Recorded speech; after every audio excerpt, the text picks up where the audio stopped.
Mata TV YouTube Indonesia dengan bangga mempersembahkan sebuah storytelling kekinian abad ini diangkat dari karya besar S.H. Mintarja yang sangat populer di masanya, berlatar belakang kisah tanah Jawa masa lampau, tepatnya di penghujung kejayaan kerajaan tanah Jawa dengan judul Api di Bukit Menoreh.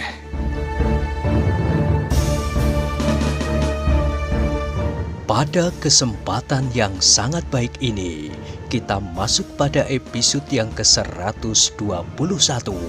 Selamat menikmati.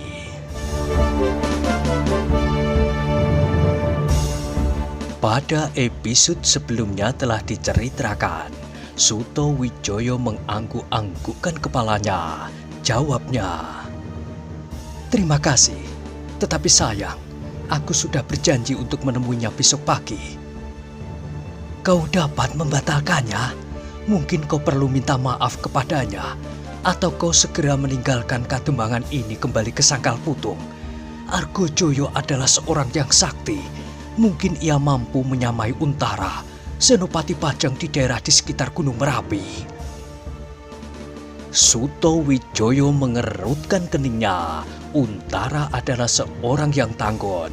Untara pulalah yang telah mampu membunuh Tohpati.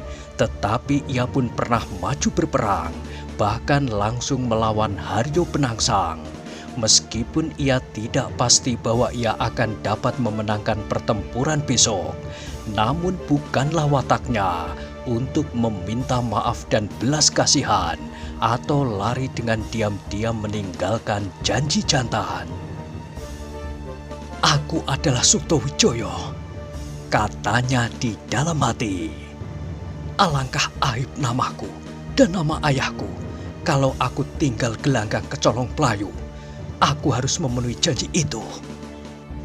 Dan prajurit itu pun bertanya lagi, "Bagaimana?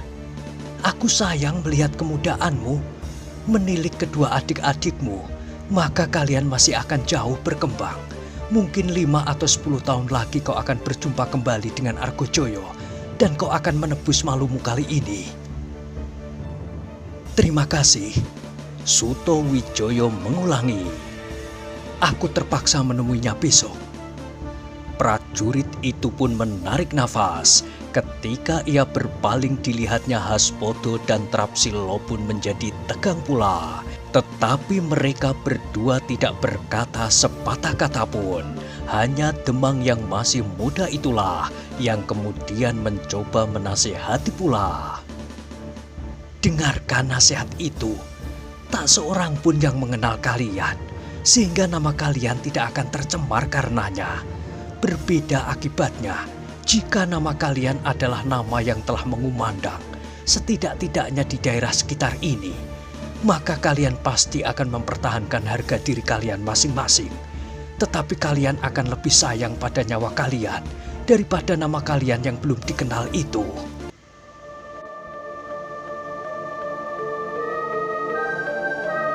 Dada Suto Wijoyo berdesir. Hampir ia lupa dan meneriakkan namanya. Suto Wijoyo, putra Panglima Wiratamtama dan yang telah berhasil membenamkan tombaknya di perut Haryo Penangsang. Untunglah ia menyadari keadaannya, sehingga maksudnya itu pun diurungkannya. Meskipun demikian ia menjawab sekali lagi, "Terima kasih atas segala nasihat itu. Kami bertiga menyadari bahwa nasihat-nasihat itu bermaksud baik untuk kepentingan keselamatan kami. Tetapi biarlah kami mencoba mengadu untung. Kami sebenarnya memang memerlukan banyak pengalaman untuk kepentingan Kadembangan kami. Tetapi apabila terjadi sesuatu dengan salah seorang dari kalian, jangan mendendam pada Kadembangan Prambanan. Kami sama sekali tidak tahu menau dan tidak campur tangan dengan persoalan kalian besok. Prambanan dan Sangkal Putung adalah Kadembangan yang selama ini belum pernah mempunyai persoalan apapun." Berkata Demang itu pula. "Baik Ki Demang," sahut Suto Wijoyo. Kami dapat mengerti sepenuhnya maksud dari Kedemang, dan kami pun tidak akan menyangkutkan orang lain dalam persoalan ini. Prajurit itu dan Ki Demang Prambanan pun mengangguk-anggukkan kepala. Sesaat mereka saling berpandangan, kemudian berkatalah Ki Demang Prambanan, "Terserahlah kepada kalian, tetapi kemana malam ini kalian akan bermalam?" "Kami akan kembali ke tempat kami menumpang malam ini. Kami berada di rumah Paman Astro." Kedua orang itu pun mengangguk-anggukkan kepalanya. Kemudian pemimpin prajurit itu pun berkata, "Kembalilah ke rumah Kakang Astro. Pikirkanlah sekali lagi apa yang akan kalian hadapi besok. Kalau kalian merubah pendirian kalian, kami akan ikut bersenang hati. Kalian dapat meninggalkan Kademangan ini tanpa gangguan. Aku kira tamu-tamu itu tidak akan mengejarmu." "Baik, aku akan mencoba berpikir sekali lagi," sahut Sutowijoyo. "Selamat malam," desis prajurit itu. "Terima kasih," sahut Sutowijoyo. Prajurit itu, Ki Demang dan Ki Jogoboyo beserta adiknya dan kedua perabot desa yang lain yang sudah menunggu di halaman itu pun kemudian pergi meninggalkan Banjar Desa pula. Haspodo, Trapsilo dan kawan-kawannya pun kemudian berdiri dan berkata, "Kisanak, kami sependapat dengan pemimpin prajurit dan Ki Demang. Meskipun kami telah melihat betapa kalian telah mengejutkan kami, tetapi bermain-main dengan tamu yang seorang itu adalah sangat berbahaya." "Terima kasih Kisanak, aku akan mencoba memikirkan sekali lagi," jawab Sutowijoyo pula. Tetapi hatinya sama sekali tidak bergerak untuk merubah keputusannya. Ia akan menemui orang itu besok di sebelah Bukit Boko. Banjar desa itu pun kini menjadi semakin sepi. Para penabuh gamelan pun telah tidak ada yang tinggal lagi. Karena itu, maka Sutowijoyo dan kawan-kawannya segera meninggalkan tempat itu pula, kembali ke rumah Astro. Di sepanjang jalan tidak banyak kata-kata yang mereka ucapkan. Dengan langkah yang panjang mereka menyusuri jalan-jalan di Kademangan Prambanan. Sesudah mereka melintasi sebuah bulak pendek, maka mereka melihat beberapa orang anak-anak muda berkumpul bergerombol di pinggir jalan. "Itulah mereka," gumam Sutowijoyo. "Apakah mereka masih akan membuat onar lagi? Kali ini kita harus bersikap lain seandainya mereka berbuat sesuatu. Apalagi kalau di antara mereka terdapat tamu-tamu dari menoreh itu." Agung Sedayu dan Swandaru menjawab hampir bersamaan, "Baik." Dan Swandaru pun meneruskan, "Aku menjadi muak melihat sikap mereka. Beruntunglah Kademangan ini masih juga menyimpan anak-anak muda seperti Haspodo dan Trapsilo. Mudah-mudahan mereka akan segera mendapatkan tempatnya kembali," gumam Agung Sedayu. "Aku menjadi heran, kenapa anak-anak muda seperti mereka itu justru menjadi terasing di sini." Kini mereka terdiam, jarak mereka menjadi semakin dekat. Anak-anak muda yang berdiri di pinggir jalan itu pun agaknya memperhatikan mereka pula. Tetapi Sutowijoyo, Agung Sedayu dan Swandaru menjadi heran ketika mereka kemudian melihat anak-anak muda itu menundukkan kepala. Bahkan satu dua yang masih sempat menghindar dan berlindung di balik-balik pagar halaman. Agaknya mereka menjadi malu melihat Sutowijoyo dan kedua kawannya. Apalagi anak-anak muda yang pada sore harinya telah mencoba menghinanya. Sutowijoyo, Agung Sedayu dan Swandaru berjalan terus, berpaling pun tidak. Mereka tidak mau membuat persoalan dengan mereka atau sengaja membuat mereka malu.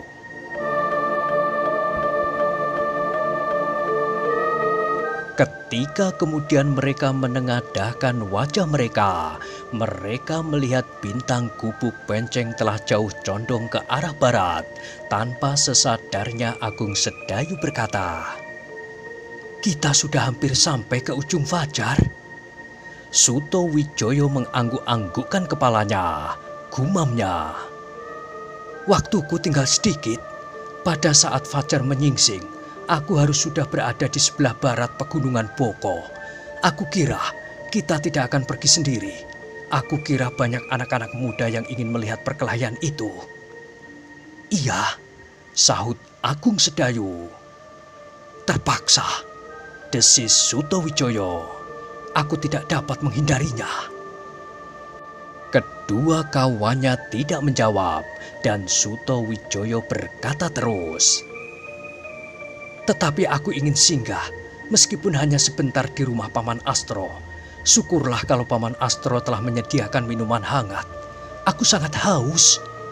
"Heh, aku juga," sahut Swandaru tiba-tiba.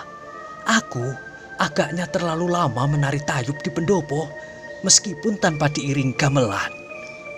Kedua kawannya tersenyum, tetapi kemudian terdiam. Hanya desir kaki-kaki mereka di atas tanah yang kering terdengar mengusik sepi malam. Di kejauhan, suara burung hantu terdengar seperti sedang memanggil-manggil.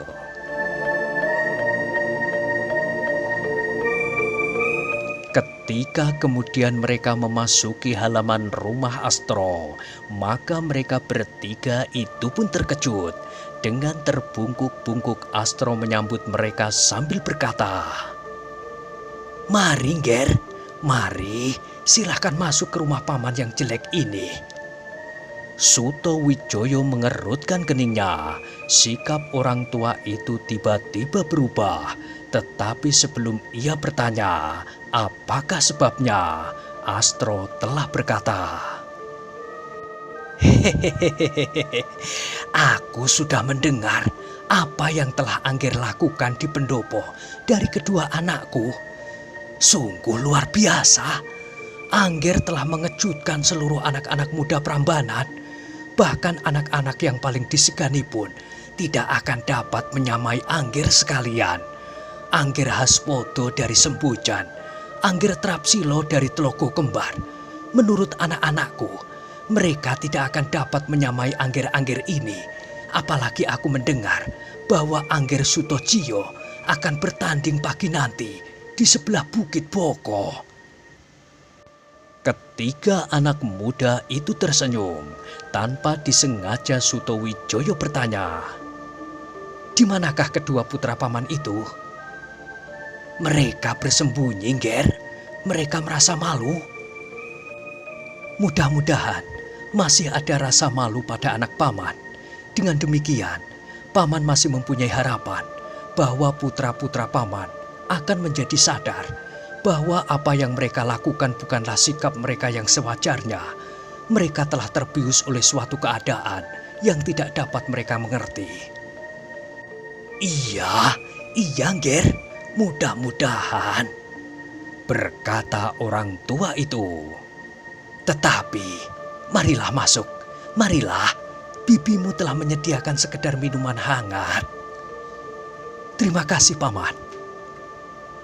Tergesa-gesa Astro masuk ke dalam rumahnya diikuti oleh Suto Wijoyo, Agung Sedayu, dan Swandaru. Wajah Swandaru yang bulat itu tampak tersenyum-senyum sambil berbisik lirih. Minuman hangat dan jatah panggang?" "Sst," desis Agung Sedayu. Namun mereka bertiga pun tersenyum. Di sebuah ambin besar, mereka duduk melingkari mangkuk-mangkuk berisi minuman hangat. Dan tepat sekali seperti tebakan Swandaru, jatah panggang, dan potongan-potongan jenang dodol. Dengan lahapnya mereka menikmati suguhan itu. Sekali-sekali diselingi oleh suara mereka sahut menyahut. Namun Astro itu pun menjadi semakin heran bahwa tak ada kesan apapun di wajah anak muda yang menyebut dirinya bernama Sutojio itu. Dari anak-anaknya ia mendengar bahwa anak-anak muda itu besok akan berperang tanding melawan tamu yang memimpin rombongan dari Bukit Menoreh. Bahkan adik kepala tanah perdikan Menoreh sendiri. Tetapi orang tua itu tidak berani bertanya tentang pertempuran besok, betapapun inginnya untuk mengetahui. Selagi mereka sibuk mengunyah jadah dan jenang dodol, serta menghirup hangatnya minuman, tiba-tiba pintu rumah itu diketuk orang. Dari sela-sela pintu yang tidak tertutup rapat, mereka dikejutkan oleh hadirnya pemimpin prajurit Pajang yang telah mencoba mencegah Sutowijoyo berkelahi besok. "Marilah Tuan, marilah." Astro menjadi tergopoh-gopoh mempersilahkan duduk di amben itu pula. Sutowijoyo dan kedua kawannya segera berdiri pula sambil mengangguk hormat. Prajurit itu pun kemudian duduk di antara mereka. Astro segera menyuguhkan semangkuk air hangat dan segumpal gula kelapa kepada tamunya yang tidak disangka-sangkanya. Sambil terbungkuk-bungkuk ia bertanya, "Tuan, kedatangan Tuan benar-benar mengejutkan hatiku. Apakah ada sesuatu yang Tuan anggap penting untuk datang berkunjung ke rumah yang jelek ini?" Pemimpin prajurit itu mengangguk-anggukkan kepalanya. Ia tidak segera menjawab, tetapi ditatapnya wajah Sutowijoyo dan kedua kawannya berganti-ganti.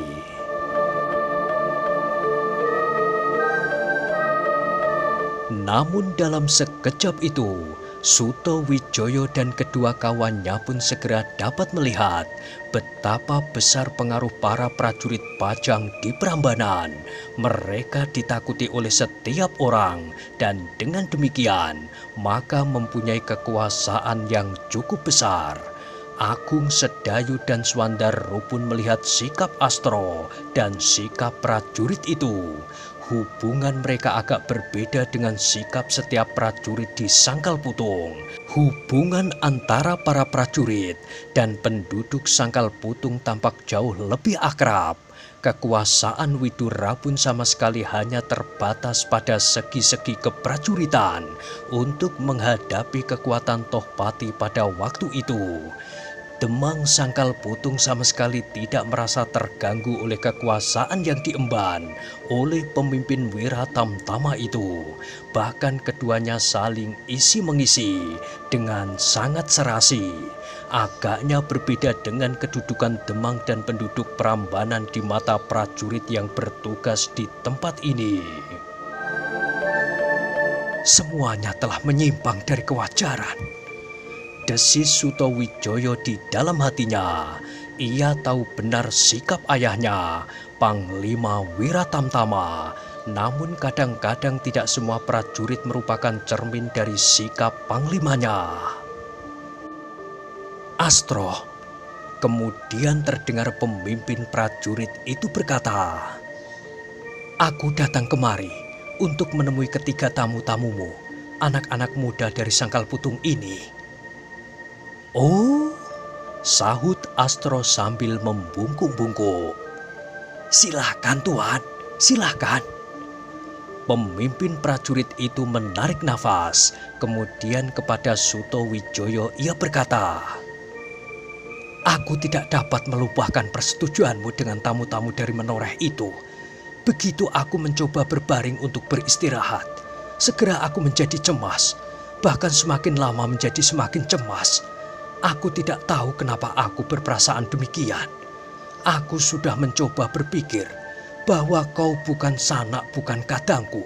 Seandainya kau mengalami bencana pun, aku tidak akan kehilangan. Tetapi aku tidak dapat berbuat demikian, sehingga aku terpaksa menemuimu." Sutowijoyo mengerutkan keningnya. Agung Sedayu dan Suwandaru pun menjadi heran pula atas sikap prajurit itu. Apakah yang telah mendorongnya berbuat demikian? Tetapi prajurit itu kemudian mengaku sendiri alasan-alasan yang telah mempengaruhi perasaannya selama ini. Katanya, "Mungkin aku terdorong oleh perasaan bersalah.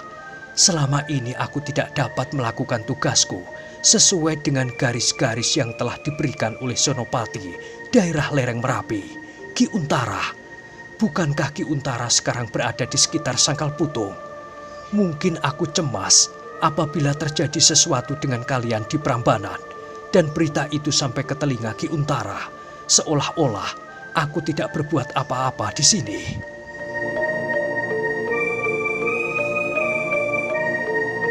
Kembali Sutowijoyo mengerutkan keningnya. Tanpa dikehendakinya, ia berpaling ke arah Agung Sedayu dan Suwandaru. Namun kemudian ia menjawab, "Tuan, itu adalah tanggung jawabku sendiri. Kedua kawan-kawanku dan Paman Astro menjadi saksi bahwa Tuan telah berusaha sebaik-baiknya dan sejauh-jauhnya. Tetapi aku ternyata telah mengabaikannya. Salahkulah apabila terjadi sesuatu esok pagi." Prajurit itu terdiam. Direnunginya wajah Sutowijoyo, seolah-olah ingin dilihatnya isi hatinya. Wajah anak muda itu agaknya terlampau tenang menghadapi perkelahian yang berbahaya. Sejenak mereka saling berdiam diri. Lewat pintu yang separuh terbuka, berhembus angin yang silir menggerak-gerakkan nyala pelita di atas bancik yang tersangkut pada tiang. Tiba-tiba mereka tersadar bahwa mereka tidak usah menunggu terlalu lama. Di kejauhan mereka mendengar suara ayam jantan berkokok, kemudian disahut oleh yang lain. Dan suara kokok ayam itu seolah-olah menjalar dari satu kandang ke kandang yang lain.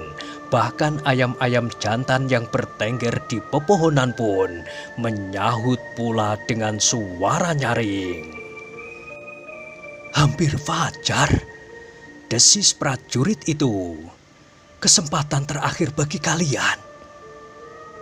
"Maaf Tuan," desis Sutowijoyo. "Aku tidak dapat melepaskan janji itu. Betapa rendah martabatku dan betapa kecil namaku seperti disebut oleh Ki Demang Prambanan. Tetapi aku harus menjunjung harga diriku dan harga diri keluargaku." Prajurit itu menarik nafas dalam-dalam. Kemudian katanya, "Terjadilah di luar lingkungan kekuasaanku. Terjadilah di luar tanggung jawabku. Kalian yang mendengar ini menjadi saksi bahwa aku telah berusaha untuk membatalkan perkelahian ini." "Semuanya akan menjadi saksi," sahut Sutowijoyo. Tetapi darah mudanya telah mendorongnya berkata, "Tetapi Tuan belum mencoba cara lain." Prajurit itu mengerutkan dahinya. Katanya, "Cara apakah yang kau maksud?" "Mungkin Tuan dapat menghubungi Argojoyo dan minta kepadanya untuk membatalkan maksudnya. Minta kepadanya untuk meninggalkan kademangan ini seperti yang Tuan kehendaki atas kami." Wajah prajurit itu menjadi tegang. Dipandanginya wajah Sutowijoyo dengan tajamnya. Bahkan Agung Sedayu pun terkejut pula mendengar perkataan Sutowijoyo.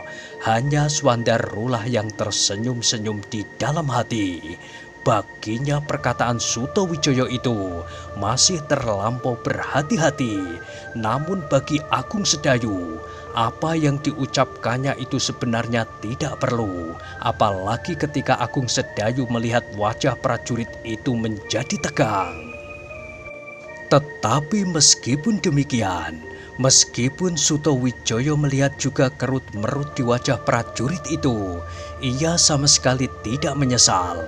Disadarinya benar-benar apa yang diucapkannya, sehingga karena itu ia sama sekali tidak terkejut ketika prajurit itu berkata, "Anak muda, aku hanya mencoba menjaga keselamatanmu. Jangan menjadi sombong dan jangan menyangka bahwa aku akan menjadi ketakutan Seandainya kau mengancam akan melaporkan setiap kesalahan yang pernah aku lakukan di sini, meskipun apabila masih ada kesempatan, aku akan mencoba untuk memperbaikinya. Mungkin kau mempunyai perhitungan tersendiri bahwa seandainya terjadi sesuatu atas dirimu, maka kesalahanku bukan saja karena aku membiarkan itu terjadi, tetapi apa yang pernah aku lakukan akan diusutnya pula. Namun itu bukan berarti bahwa aku akan menundukkan kepalaku di bawah pengaruhmu. Aku bermaksud baik, tetapi jangan mencoba memeras dan memperalat aku. Aku akan dapat bersikap sebaliknya.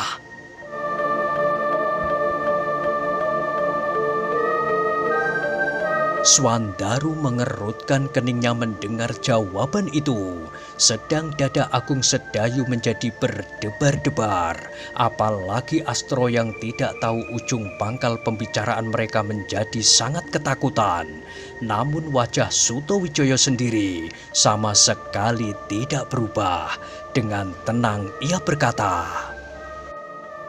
"Maafkan Tuan, maksudku hanya ingin mengatakan bahwa apabila benar-benar Tuan ingin bersikap baik sebagai seorang prajurit, maka aku mengharap Tuan bersikap adil.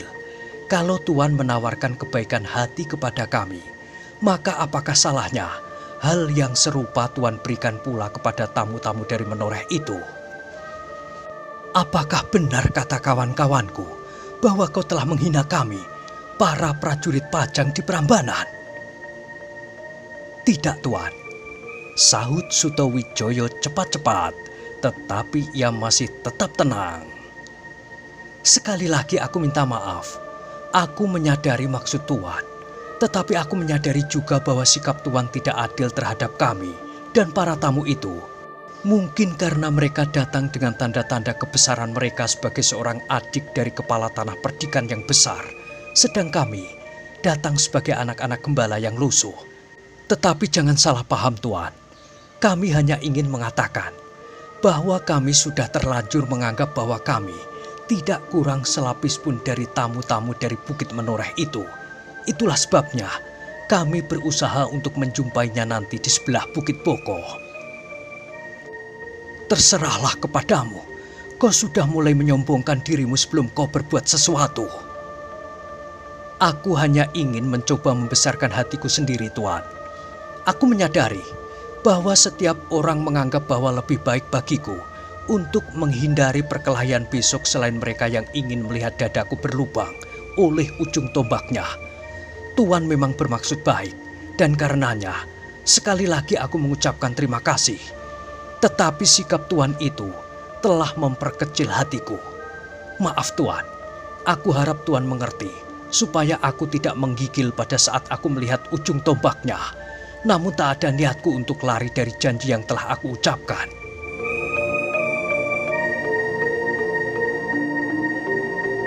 Wajah pemimpin prajurit Wiratamtama di Prambanan itu masih juga tegang. Tetapi ia merasa aneh mendengar kata-kata anak muda dari Sangkal Putung itu. Ia merasa tersinggung karenanya, tetapi ia merasakan kebenarannya pula. Bahkan ia merasa hormat kepada anak yang melihat kenyataan yang telah berlaku di Prambanan ini. Sehingga dengan demikian, ia menjadi ragu-ragu apakah benar ia hanya berhadapan dengan seorang anak gembala yang karena keadaan telah menjadi pengawal kademangannya. Dalam pada itu maka prajurit itu pun menjadi ragu-ragu. Dengan demikian, maka ruangan itu pun menjadi sunyi kembali. Yang terdengar kemudian adalah kokok ayam jantan yang menjadi semakin ramai di segenap sudut desa. Hampir fajar, tiba-tiba Sutowijoyo berdesis. Dalam keragu-raguannya tiba-tiba prajurit itu berkata, "Kau belum sempat beristirahat menghadapi saat yang berbahaya bagimu." "Aku sudah cukup beristirahat di sini. Aku sudah minum minuman hangat dan makan pagi, jatah panggang dan jenang manis."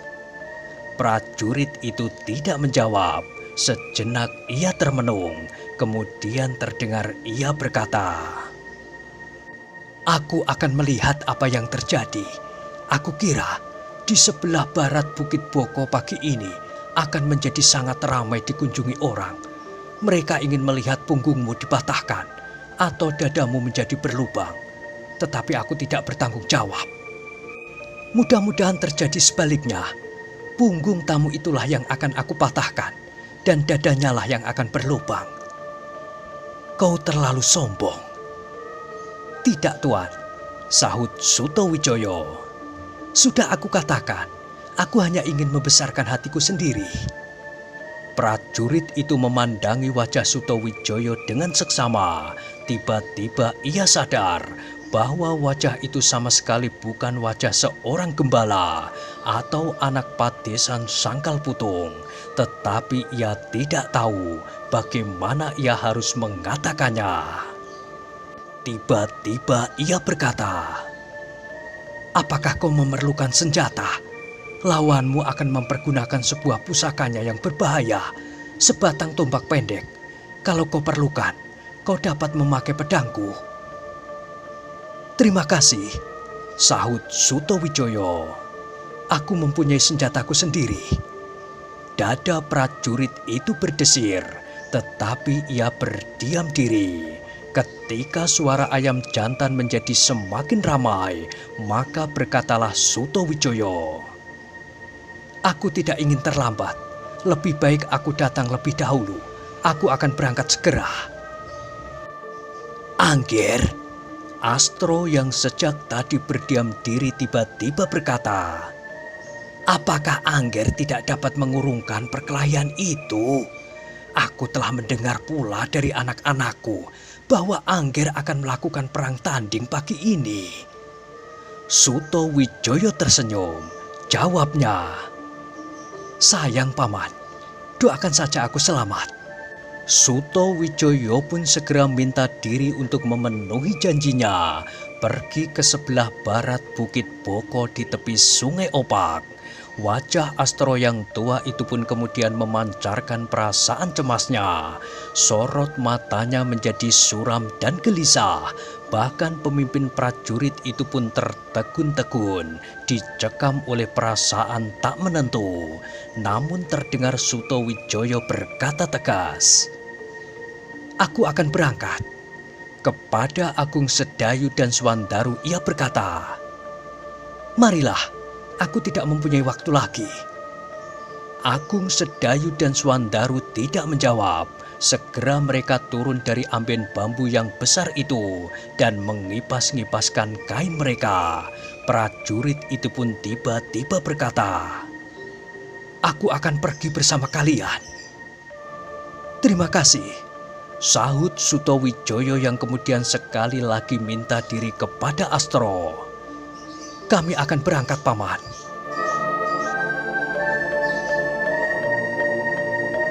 Astro melepas mereka dengan hati yang gelisah dan cemas. Ia sendiri tidak mengerti kenapa ia mencemaskan nasib anak-anak muda yang baik itu. Meskipun anak-anak muda itu baru saja dikenalnya, namun dalam tutur kata dan sikapnya, serta apa yang didengarnya dari kedua anaknya, maka hatinya telah tertarik kepada mereka. Tetapi Astro tidak dapat berbuat apa-apa.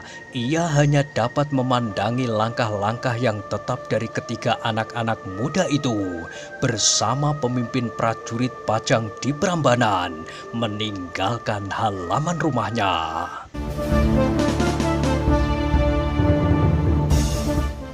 Nah, bagaimanakah kisah selanjutnya?